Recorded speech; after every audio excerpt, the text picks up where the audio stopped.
오늘 은혜 받으실 하나님의 말씀은 구약성경 요엘 2장 18절에서 27절까지의 말씀입니다.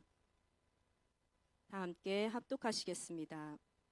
그때 여호와께서 자기의 땅을 극진히 사랑하시어 그의 백성을 불쌍히 여기실 것이라. 함께 선포하시겠습니다.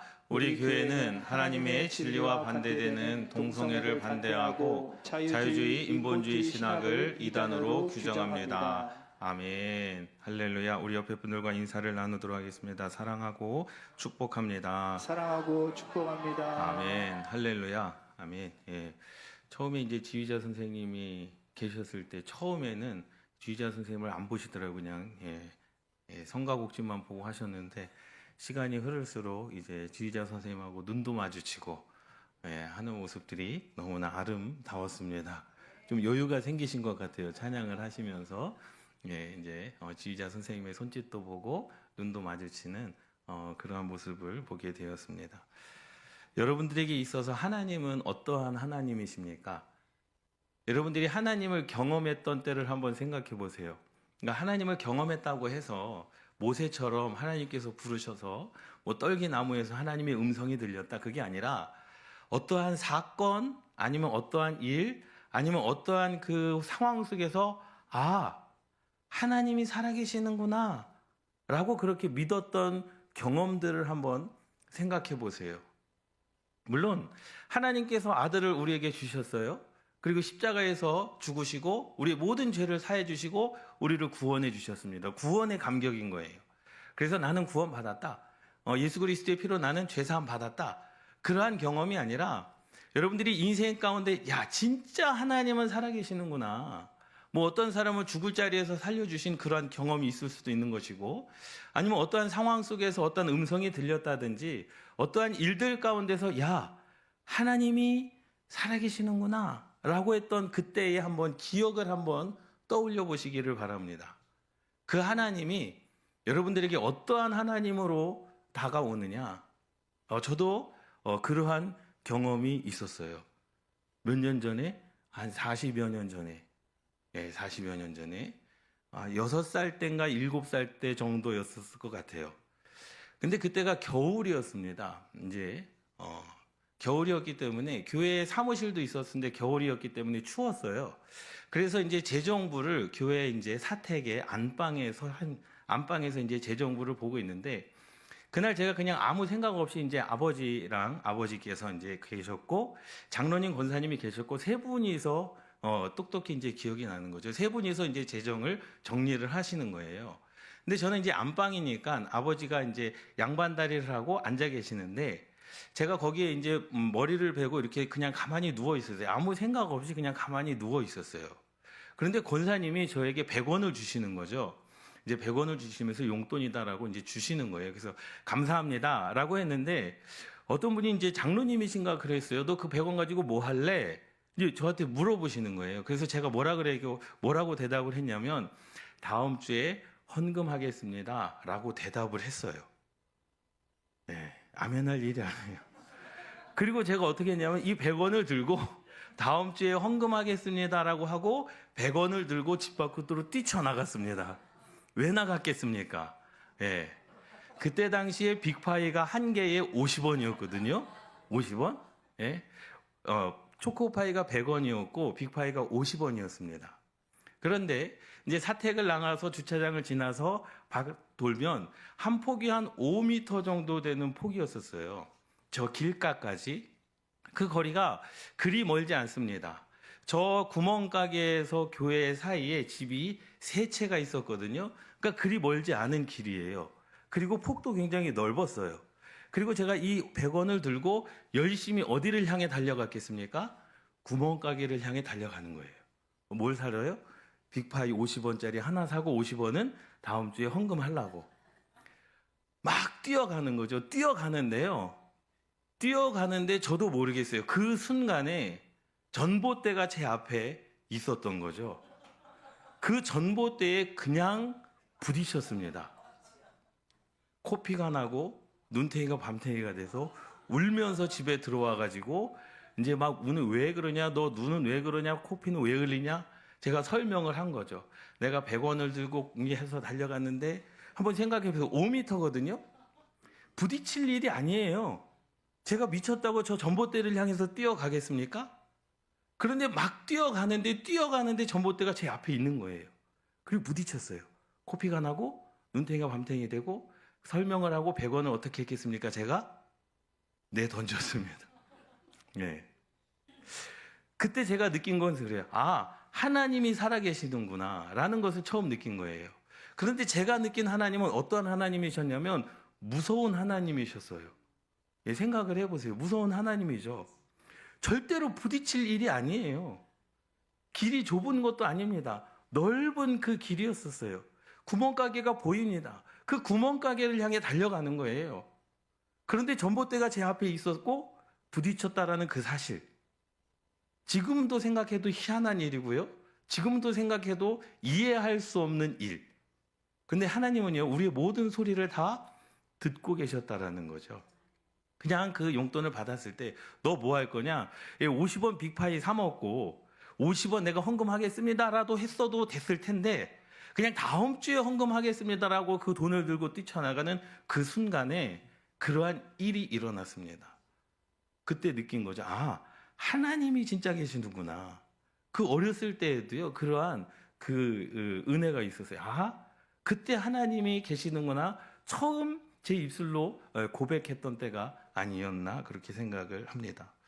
성경에서 하나님의 성품에 대해서 기록한 성경 구절이 너무나도 많아요. 여호와 라파, 여호와 삼마, 임마누엘의 하나님, 여호와 이레의 하나님, 모든 하나님의 기록들이 성경에 기록되어져 있는 하나님의 성품에 대해서 많은 부분 그렇게 기록되어져 있는데 이 요엘서에 보면 하나님이 어떠한 분이시다라고 정확하게 기록되어져 있는 책이 바로 요엘서입니다. 이 요엘서는요, 하나님은 이스라엘 백성들을 죽이시는 하나님이에요. 내가 너네들을 죽이겠다는 거죠. 너희들을 진멸시키겠다는 게 하나님의 성품입니다. 하나님의 성품. 그런데 또 어떤 부분에 오늘 본문 말씀에 보면 하나님께서 이스라엘 백성들을 또 어떻게 하신답니까? 극진히 사랑하신대요. 그냥 사랑하시는 게 아니라 극진히 사랑하시는 거예요. 하나님께서 그들이 회개함으로 말미암아 사랑하시는 하나님. 그리고 사랑하시는 것만이 아니라 그들의 인생 가운데 풍성함을 더해 주신대요. 재정의 축복도 주신대요. 무화과 나무와 과실 나무에 힘을 주시겠다라는 거죠. 그래서 많은 열매를 맺게 하시겠다라는 하나님. 그리고 우리가 읽지는 않았지만 하나님의 영을 부어주시는 하나님이시다라는 거죠. 내가 너희와 함께 있어 내 영을 너희들에게 부어주리라. 이러한 하나님, 그러니까 하나님의 성품에 대해서 이 요엘서 2장에 계속해서 하나님은 이러한 분이시다라고 말씀을 하시는 그 내용이 바로 요엘서에 기록되어져 있습니다. 죽이겠다. 근데 또 용서하시고 용서하신 것만이 아니라 축복을 해주시고 축복해 주시는 것만이 아니라 하나님의 영, 성령을 그들에게 또 부어주시는 하나님. 이 모습이 요엘에 기록되어져 있습니다. 결론은 그럽니다. 그때에라고 오늘 말씀이 시작이 돼요. 18절 말씀에 보면 그때에라고 하는 단어로부터 말씀이 시작이 됩니다. 그때는 언제입니까? 이스라엘 백성들에게 하나님께서 진노하시는 거죠. 나 너네들 죽일 거야. 그런데 이스라엘 백성들이 모여서 회개합니다. 하나님 잘못했습니다. 회개한 그때에 이스라엘 백성들이 회개하고 돌아올 그때에 하나님께서 그들 가운데 계시는 줄 믿으시기 바랍니다. 하나님께서 그들 가운데 계시는 거예요. 회개한 자들과 하나님께서 함께하여 주시는 줄 믿으시기 바랍니다. 그리고 오늘 읽지는 않았지만 28절 말씀에 보면 그 후에 라고 나와요. 그래서 28절에 그 후에 내가 내 영을 만민에게 부어로 주리니 너희 자녀들이 장래일을 말할 것이며 너희 늙은이들은 꿈을 꾸며 너희 젊은이들은 이상을 볼 것이며 말씀하고 있습니다. 하나님의 영이 언제 임하느냐? 회개한 이후에 하나님께서 함께 하실 그때 하나님의 영이 임하여지는 거예요. 믿습니까? 여러분 이 말은 뭐냐면 여러분 하나님의 영 성령을 받기를 원하십니까? 그럼 하나님께서 함께 하시기를 위하여 기도하시기를 바랍니다. 하나님께서 함께 하시기를 위하여 기도하는데 어떻게 기도해야 됩니까? 회개하는 자들에게 하나님께서 함께하여 주시는 줄 믿으시기 바랍니다. 그래서 회개하면 하나님께서 용서하시고 용서하신다라는 증거는 뭐냐? 내가 너희들의 인생 가운데 가정 가운데 집 가운데 직장 가운데 사업 가운데 함께 있겠다. 그러면 하나님께서 그냥 단순하게 함께 있는 것만이 아니라 삶의 풍요로움을 더하여 주십니다. 그리고 인생이 형통해지는 거죠. 요셉은 어딜 가든지 형통했어요. 왜? 하나님께서 그와 함께 하심으로 요셉이 가는 곳마다 형통하였습니다. 요셉은요, 죄를 짓지 않고 살았어요. 그러니 하나님께서 그와 함께 하셨습니다. 그 뒤로 하나님의 영이 누구에게 부어져서 요셉에게 부어져서 세상 모든 권세를 다스릴 만한 지혜와 지식을 그에게 허락하여 주신 줄 믿으시기 바랍니다. 아멘. 여러분 인생 가운데 하나님의 영이 임하는 것, 인생 가운데 여러분들의 인생의 직장의 복 잘 되는 것, 여러분들의 인생 가운데 하나님의 임재를 위하여 기도하는 것의 시작은 무엇입니까? 회개로부터 시작되어진다는 사실을 기억하시기 바랍니다.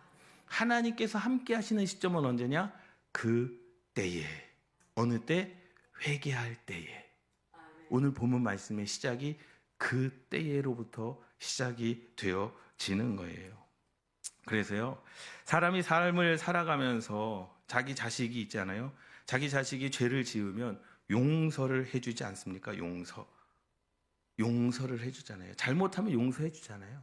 그리고 그 죄를 다 잊어버립니다. 18절 19절 말씀, 하나님께서 자기의 땅을 극진히 사랑하신대요. 사실 2장 1절에서 11절 말씀에 보면 하나님께서 진노하세요. 너는 내 아들도 아니다, 내 딸도 아니다. 내가 주변의 나라들을 다 불러가지고 너네들 열매 맺는 거 내가 다 약탈해 갈 것이다. 하나님께서 그렇게 말씀하셨거든요. 그런데 이스라엘 백성들이 회개하시니까는 그의 마음이 완전히 180도 극과 극으로 달립니다. 그래, 내가 너희들을 사랑하는데 극진히 사랑한다라고 이렇게 표현을 하시는 거예요. 히브리 사람들의 문화는요, 적극적 사고방식입니다. 지난번에도 말씀을 드렸잖아요. 우리 옆에 분들하고 다시 한번 인사를 나눠보실까요? 인사를 나누시는 거예요. 올해가 가기 전에 밥 한번 사겠습니다.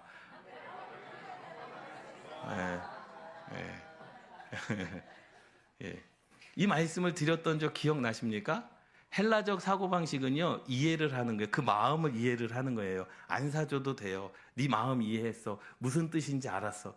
근데 히브리 사고방식은요, 적극적인 사고방식입니다. 언제 살 건데? 한 달밖에 안 남았는데 내가 이날 안 되고 이날 너 산다고 했으니까 네가 밥 사. 뭐 사줄 건데? 이게 적극적인 사고방식이에요. 그러니까 히브리 사람들은요, 회개를 할 때도 회개의 마음만 있어서는 안 하는 거예요. 회개의 마음만 있어서 회개가 되는 게 아닙니다. 적극적으로 회개해야 되는 거예요. 오늘 본문 말씀 읽지 않았지만 그들이요, 어린 아이에서부터 장년에 이르기까지 다 금식을 하면서 하나님께 회개합니다. 적극적으로 회개를 하는 거예요. 적극적으로 회개를 하지 아니하고 적극적으로 잘못했다라고 이 얘기를 하지 않으면 무시를 하는 거거든요. 마음으로만 표현하는 것은요, 반항의 의미로 받아들여졌어요. 이제 저희 둘째 딸 서연이가 있잖아요. 서연이는요, 혼을 내잖아요. 그럼 아무 말도 안 하고 웃어요. 혼을 나야 되는데 아무 말도 안 하고 웃어요. 그런데 왜 웃을까요? 무서워서 웃는 거예요. 예. 근데 거기다 대고 무서워서 웃는데 거기다 대고 너 반항해, 아빠를 무시해, 그러면 되겠습니까? 안 되겠습니까? 그러니까 성격인 것 같아요. 혼을 내면은요, 아무 말도 못 해요. 답변을 해, 얘기를 못 해요. 그리고 웃고만 있어요. 그렇다고 해서 이렇게 정신 나간 사람처럼 이렇게 웃는 게 아니라 이제 얼굴 표정이 웃는 표정이에요. 네. 근데 거기다 대고 왜 웃냐? 아빠가 만만하냐? 그러면 됩니까? 안 됩니까? 안 되는 거죠. 걔의 성격인 거죠. 성격. 아, 그래서 그렇구나. 예수님께서요, 빌라도에게 신문을 받으실 때 아무런 대답도 안 하셨습니다. 이것은 뭐예요? 신문하는 자를 모욕을 하는 거예요. 히브리 사고방식으로 이야기하자면 적극적으로 나는 하나님의 아들입니다. 내가 왜 하나님의 아들인지, 내가 죽은 자를 살렸잖아요. 당신들이 못하는 것, 인간들이 못하는 것, 이사야에 기록된 대로 내가 왔고, 이사야에 기록된 대로 내가 병든 자도 치유했고, 죽은 자도 살렸고, 많은 이들의 기도에 응답을 했고, 물 위를 걸었고, 보병이어로 5,000명을 먹였습니다. 적극적으로 어떻게 해야 됩니까? 대변해야 되는 거예요. 근데 예수님은 한 말씀도 하지 않으셨어요. 그래서 죽임을 당하셨습니다. 이스라엘 백성들이 하나님의 징계에 대하여 적극적으로 하나님께 회개를 합니다. 15절에서 17절 말씀 제가 읽어드릴게요. 15절에서 17절 말씀. 이제 하나님께서 너희들을 다 죽이실 거야 하니까는 이들이 정신이 바짝 차려진 거죠. 야, 이러다 죽게 생겼구나. 우리 회개하자. 너희는 시온에서 나팔을 불며 거룩한 금식일을 정하고 성회를 소집하라. 백성들을 다 모아라. 그 모임을 거룩하게 하고 장로들을 모여서 어린 아이와 젖 먹는 자를 젖 먹는 에서부터 뭐 한 거예요? 적극적으로 회개하기 시작한 겁니다. 하나님 앞에 금식하면서 신랑을 그 방에서 나오게 하고 신부도 그 방에서 신방에서 나오게 하고 지금 결혼해가지고 지금 신혼을 꾸리고 있는 사람들도 다 나오라는 거죠. 육신의 즐거움은 다 끊어버리고 여호와를 섬기는 제사장들은 낭실과 제단 사이에서 울며 이르기를 여호와여 주의 백성을 불쌍히 여기소서 회개하라는 겁니다. 하나님께서 어때요? 하나님께서 언제? 오늘의 말씀 제목처럼 그 때에 하나님께서 이스라엘 백성들을 극진히 사랑하시오. 여러분, 어떠한 죄를 지었든지 간에 어떠한 잘못을 했든지 간에 하나님께 회개하면 하나님께서는 저와 여러분들을 극진히 사랑하십니다. 할렐루야. 이스라엘 백성들이 금식하며 회개합니다. 그 시점에 그 때에라는 거예요. 하나님께서 나와 함께 하시는 시점, 회개하는 그 때에. 거룩한 자에게는요, 하나님께서는 영원 끝날까지 뭐 하시는 겁니까? 함께하여 주시는 겁니다. 그 모습을 보고 하나님께서 이스라엘 백성들이 모여서 회개하는 모습을 보고 하나님께 잘못했습니다라고 하는 그 울며 하나님께 용서하는 그 모습을 보고 진노의 마음을 완전히 180도로 돌이켜서 그들을 극진히 사랑하십니다. 18절 여호와께서 자기의 땅을 극진히 사랑하시어 그 백성을 불쌍히 여기실 것이라. 용서를 실행하시죠. 하나님께서 심판을 그렇게 하셨어요. 야, 열매가 열리는 그 즉시 이방 나라들이 다 가져갈 거예요. 너희들을 얻는 것 하나 없게 할 거야. 그런데 완전히 바꾸어 주십니다. 너희에게 곡식과 새 포도주와 기름을 줄 것이다. 너희가 이로 말미암아 흡족하리라. 하나님께서 주시는 풍성함으로 말미암아 흡족하리라 라고 하나님께서 그들에게 풍성함을, 축복을 약속하여 주십니다. 하나님은요, 2장 1절에서는 하나님이 심판하시겠다. 근데 18절에 가서는 극진히 사랑하신다. 변덕이 심한 하나님이신 것 같지만 그것이 바로 아버지 하나님의 마음인 줄 믿으시기 바랍니다. 오늘이라도 내가 회개하면 오늘부터 하나님은 나와 함께 하시오. 여러분들의 삶을 풍요롭게 하실 것이고 여러분들의 삶의 풍요로운 상황 가운데 하나님께서는 하나님의 영을 그 후에 내려주시는 거죠. 우리가 하나님의 성령을 받기 위하여, 예전에는 성령 받기 위하여 방언 받기 위해서 기도를 많이 하지 않습니까? 그 전에 뭐 합니까? 우리가 회개 기도를 하지 않습니까? 회개하는 자들에게 하나님께서는 그러한 영을 허락하여 주시는 줄 믿습니다. 언제든지 무슨 죄라든지 어느 때든지 하나님께 기도하는 자들에게 하나님께서 그의 회개의 소리를 들어주시는 거죠. 왜 회개해야 되느냐? 그 때에 이스라엘 백성들에게 뭐한 시대가 왔습니까? 평안의 시대가 왔다라는 거예요. 평안의 시대. 내가 동쪽 군대를 불러일으켜서 내가 서쪽 군대를 불러일으켜서 너희들을 망하게 할 것인데 전쟁의 주관자는 누구십니까? 하나님이세요. 이해할 수는 없어요. 지금 이스라엘 땅에 전쟁이 그치지 않고 있습니다. 러시아와 우크라이나가 전쟁이 그치지 않고 있습니다. 이해할 수 없어요. 그런데 우리는 분명히 성경적인 관점에서 그 전쟁을 주관하시는 분은 누구십니까? 하나님이십니다. 이해할 수는 없어요. 하나님, 우리가 전쟁이 그쳐야 되지 않겠습니까? 무수한 그 시민들이 죽어가고 있는 이 전쟁을 그쳐야 되지 않겠습니까? 그런데 그것을 주관하시는 분은 하나님이십니다. 이해할 수는 없지만 하나님께서 행하시는 일을 신뢰할 수밖에 없음을 믿으시기 바랍니다. 할렐루야. 하나님을 신뢰하는 거죠.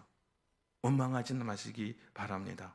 하나님께서 이스라엘 백성들의 회개를 들으시고 그들에게 평안의 시대를 허락하여 주십니다. 거기에 더하여 평안의 시대를 허락하여 주시는 거죠. 그들의 회개만 받아주신 것이 아니에요. 평안의 시대를 허락하여 주셨습니다. 뭐라고 말씀하십니까? 22절, 25절 말씀에 보면 들의 풀이 싹이 나며 나무가 열매를 맺으며 무화과 나무와 포도나무가 다 힘을 내는 도다. 여러분 생각해 보세요. 우리가 아무리 뭐 경제학 박사고 뭐 농사의 박사라 할지라도 우리가 거름을 두고 제때 물을 줬는데도 사실 열매가 많이 맺지 못할 때가 분명히 있습니다. 근데 하나님께서는 뭐 하는 하나님입니까? 천지를 창조하시는 하나님이에요. 그래서 하나님께서 하시는 방법은 뭡니까? 야, 봐봐. 포도나무도 있고 무화과 나무가 있는데 그것이 힘을 낼 거야. 하나님께서 창조하셨기 때문에 가능한 일인 줄 믿으시기 바랍니다.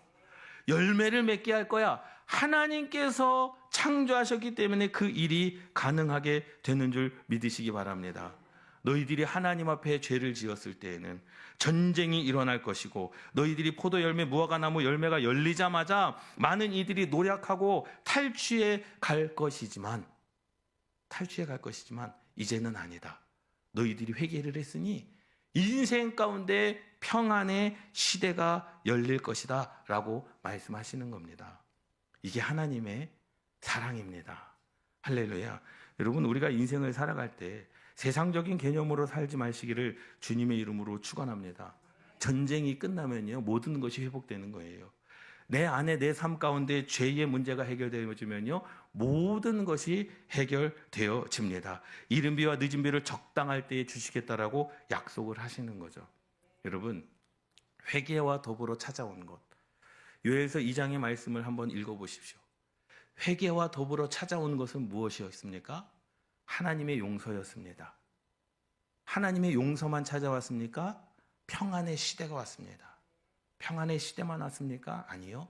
풍요를 하나님께서 허락하여 주신 줄 믿으시기 바랍니다. 그리고 하나님께서 회개와 더불어 하나님의 용서와 평안의 시대와 풍요를 주신 이후에 내가 내 영을 너희들에게 부어주겠다. 하나님의 영을 이스라엘 백성들이 구했을까요? 아니요. 용서만 구한 거예요. 용서만 구했더니, 회개만 했더니 하나님께서 내가 너희와 함께 하겠다, 너희들에게 평안의 시대를 주겠다, 풍요를 주겠다, 내 영까지도 너희들에게 만민에게 부어주겠다라고 하는 하나님의 이 약속을 받으시기를 주님의 이름으로 축원합니다. 할렐루야. 여러분, 기억해야 될 것은 아까도 말씀을 드렸듯이 하나님의 축복을 누리지 못하는 이유가 무엇일까요? 우리는 그리스도인들입니다. 성경적인 관점으로 내 삶을 바라봐야 되는 거예요. 우리는 세상적인 관점으로 우리는 일하면 안 됩니다. 세상적인 관점으로 판단하면 되면 안 됩니다. 지난주에 어떤 권사님 부부를 만났습니다. 근데 그 권사님 부부가 올 한 해 11조를 30억을 11조를 하셨다는 거예요. 30억이요? 그러니까 300억을 이제 하신 거죠. 제가 물어봤어요. 무슨 사업을 하시길래 30억을 11조를 하십니까? 궁금하니까 여쭤보는 거죠. 안 되는 사업이라는 거예요. 하향 사업이라는 거예요. 아니, 하향 사업인데 어떻게 30억을 11조를 하고 10월 말까지 내년에 일할 것이 올해보다 더 많은 것을 지금 계약을 했다라고 고백을 하시더라고요. 아니, 그게 어떻게 됩니까? 라고 물어봤죠. 그랬더니 그분이 딱 한 말씀 하시더라고요. 하나님께서 하셔서 되는 겁니다. 라는 거예요. 하나님께서 하셔서 되는 겁니다. 라는 거예요. 그럼 다른 똑같은 일을 하시는 분들은 지금 상황이 어떻습니까? 어려워서 다 지금 문 닫고 있습니다. 라는 겁니다. 여러분 생각해 보세요. 세상의 관점은요, 경제 논리를 이야기하죠. 세상의 관점은 시대를 이야기합니다. 세상의 관점은 유행을 이야기해요. 안 돼요. 왜요? 시대가 그래요. 경제가 어려워요. 뭐 그렇습니다. 그런데 하나님을 한번 생각해 보세요. 하나님은 천지를 창조하신 하나님입니다. 이삭이 그 가물었을 때에 이삭이 정말로 모든 땅이 다 가물어서 모든 것을 얻었지 못할 그때에 하나님께서 이삭에게 복을 주셨더니 그 해에 이삭만 어떻게 했습니까? 100배의 복을 얻었어요. 하나님의 성경적인 관점이라는 거예요. 여러분 잘 생각해 보시기 바랍니다. 성경적인 관점으로 봤을 때 내 삶 가운데 축복을 누리지 못하는 이유는 명확합니다. 내가 하나님께 회개하지 못하고 있는 것이 분명히 있다라는 거예요. 나도 알지 못하는 죄가 있을 수 있잖아요. 그렇잖아요. 왜 하나님께서 내 인생 가운데 평안을 주시지 아니하고 내 인생 가운데 풍요를 주시지 않을까? 세상적인 관점으로 볼 때 시대가 그렇습니다. 경제가 그렇습니다. 아니요. 우리는 그리스도인입니다. 성경적인 관점으로 내 삶을 바라봐야 되는 거예요. 내가 혹 하나님 앞에 회개하지 못하고 있는 것이 있을까? 내가 혹 하나님과의 관계 속에서 막힌 것이 있지는 않은가? 여러분, 그것을 찾아내시기를 주님의 이름으로 축원합니다. 여러분들의 삶이 윤택하고 편안을 누리시기를 원한다면 내 삶 가운데 하나님의 영적인 관계가 무엇인가를 바라봐야 되는 거죠. 하나님께서 지금 나에게 무엇을 원하시는가? 그래서 하나님께서 회개한 백성들에게요, 이렇게 약속하십니다. 내 백성이 영원히 수치를 당하지 아니하리로다. 언제 내 인생 가운데 풍요로움, 재정의 축복을 받기를 원하지 않습니까? 재정의 축복도 마찬가지입니다. 회개하는 자야, 그때에 하나님께서 그들 가운데 계셔서, 오늘 말씀 보세요. 그런즉 내가 이스라엘 가운데에 있어. 임마누엘 하나님이십니다. 언제요? 그때에. 그때가 언제입니까? 회개할 때에. 회개할 때에 하나님께서 내가 이스라엘 가운데에 있겠다. 그리고 너희 하나님 여호와가 되겠다라는 거죠. 세상의 경제를 뛰어넘는 하나님이 되겠다. 죽은 자도 살리시는 하나님이 되겠다. 너희들의 인생 가운데 닫혔던 것을 여는 하나님이 되겠다. 너희를 공격하러 왔던 동쪽의 부대, 남쪽의 부대 다 너희들을 떠나가게 하겠다라는 거죠. 그리고 힘이 없는 열매를 맺지 못했던 그 나무들에게 내가 힘을 주어 풍성하게 하겠다. 여러분, 이러한 은혜가 여러분들의 가정 가운데 있기를 주님의 이름으로 축원합니다. 여러분들의 직장과 사업 가운데 있기를 주님의 이름으로 축원합니다. 여러분들의 자녀 가운데, 여러분들의 인생 가운데 있기를 주님의 이름으로 축원합니다. 우리가 거룩하지 못하면요, 하나님께서 우리에게 임하지 않습니다. 내가 거룩하니 너희도 거룩하라. 왜요? 이유는 간단합니다. 하나님께서 우리와 함께하고 싶으셔서 그런 거예요. 어떻게 빛과 어둠이 함께 있을 수 있겠습니까? 어떻게 죄와 의가 함께할 수 있겠습니까? 하나님께서 우리에게 요구하시는, 난 너희들과 함께하고 싶어. 그러니 회개해. 그때에 하나님께서 우리와 함께 있고 우리의 하나님이 되어주시고 평안의 시대와 풍요의 시대를 허락하여 주시는 줄 믿으시기 바랍니다. 하나님과의 관계는요, 변하지 않습니다. 하나님은 진노하시는 하나님 맞아요. 이스라엘 백성들을 죽이시는 하나님 맞습니다. 그러나 그것은 왜 죽이십니까? 왜 그들을 심판하십니까? 왜 진노하십니까? 죄 때문인 거죠. 그러나 그 죄의 문제가 해결되면 평안의 시대가 찾아오게 됩니다. 풍요의 시대가 찾아오게 됩니다. 하나님의 영적인 시대가 찾아오게 되는 줄 믿으시기 바랍니다. 여러분, 우리의 삶 가운데 그러한 하나님을 언제든지 누구든지 무엇이든지 잘못에 대하여 용서를 구하면 하나님은 용서하여 주십니다. 기다리시는 하나님이세요. 여러분, 오늘 본문 말씀 보면은요, 하나님은요, 변덕이 심하세요. 어떻게 사람이 저렇게 변할 수가 있어? 어떻게 하나님이 저렇게 변할 수가 있어? 주시겠다고 하지 않았어? 그런데 또 극진히 사랑하신대요. 그 마음이 그렇게 바뀌어지시는 하나님. 왜요? 우리가 하나님을 향한 회개 때문에. 회개할 그때에 하나님께서 어떻게 해요? 그들 가운데 계시겠다는 겁니다. 그때에. 여러분, 그때를 기억하시기 바랍니다. 내가 하나님께 회개할 때 하나님은 나와 함께 하십니다. 그리고 그 일이 있은 그 후에 28절 말씀에 그 후에 회개한 이후에 내가 내 영을 만민에게 부어주리라. 하나님의 영이 임하면 우리가 못할 것이 없습니다. 하나님의 영이 임하면요, 예언, 하나님의 영이 임하면요, 비전, 하나님의 영이 임하면 방언이요, 하나님의 영이 임하면 우리가 성경에 기록된 모든 것을 다 할 수 있는 줄 믿으시기 바랍니다. 하나님의 영이 임하면 권세, 하나님의 영이 임하면 권세, 권능이 임하여지는 거예요. 예수님만 귀신을 쫓아냈습니까? 축사, 귀신을 명하여 나가게 하는 것 예수님만 하셨습니까? 제자들도 했습니다. 제자들만 합니까? 아니요. 하나님의 영이 임하면 저와 여러분들도 능히 가능합니다. 여러분, 이러한 은혜를 누리시기를 주님의 이름으로 축원합니다. 여러분, 우리는요, 세상을 살아가지만 세상적인 관점으로 세상을 살아가면 안 됩니다. 성경적인 관점, 히브리사고, 적극적으로 하나님을 사랑하시고요, 적극적으로 회개하시고요, 또 하나님께 축복과 은혜를 받으실 때도요, 그냥 찔끔찔끔 받지 마시고요, 적극적으로 하나님의 복과 은혜를 받으시기를 주님의 이름으로 축원합니다. 우리가 하나님이 분명히 경험될 때가 있어요. 아까 제가 6살 때, 7살 때 경험했던 하나님, 말은 함부로 하면 안 되겠구나. 하나님과의 약속은 함부로 하면 안 되겠구나. 그리고 했다면 지켜야 되겠구나. 정말로 지금도 이해할 수 없는 사건, 지금도 그것을 설명할 수 없는 사건, 그때 하나님이 살아계심을 느꼈던 거죠. 여러분, 우리가 인생을 살아가면서 그러한 하나님을 느낄 때가 있어요. 어떠한 사건을 통해서, 내 인생의 문제를 통해서, 아니면 삶의 어떠한 그 해결을 통해서 되어질 수 없는 일인데 됐네? 이건 하나님께서 하신 일이야. 그때 하나님께서 여러분들의 삶 가운데 임하신 겁니다.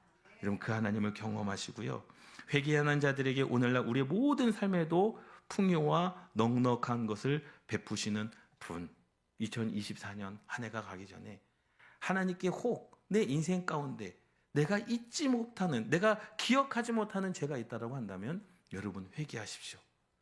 그때 하나님은 임하십니다. 회개하십시오. 그때 하나님께서 함께 하십니다. 여러분, 회개하는 것이 나쁜 게 아니에요. 회개하는 것은요, 축복의 통로입니다. 회개하십시오. 이 말을 여러분, 마음 부담스럽게 느끼지 마십시오. 그 말은 하나님께서 여러분들과 함께 하셔야 됩니다. 이 말인 거예요. 회개하십시오. 그 말은 하나님께서 여러분들의 인생 가운데 평안의 시대를 여실 겁니다. 이 말인 겁니다. 회개하십시오. 이 말은 하나님께서 여러분들의 인생 가운데 풍요를 약속해 주십니다. 이 말인 겁니다. 회개하십시오. 이 말은 하나님의 영이 부어질 것입니다. 이 말인 겁니다. 할렐루야. 여러분, 우리가 구원의 문제는 다 해결받았잖아요. 그러나 순간순간들마다 우리가 죄짓고 사는 일들이 얼마나 많습니까? 여러분, 생각날 때마다 회개하시고, 또 기억나지 못하는 것이 있다면 하나님께서 기억나게 해주실 것이고, 그것을 회개하십시오. 하나님께서 반드시 임하십니다.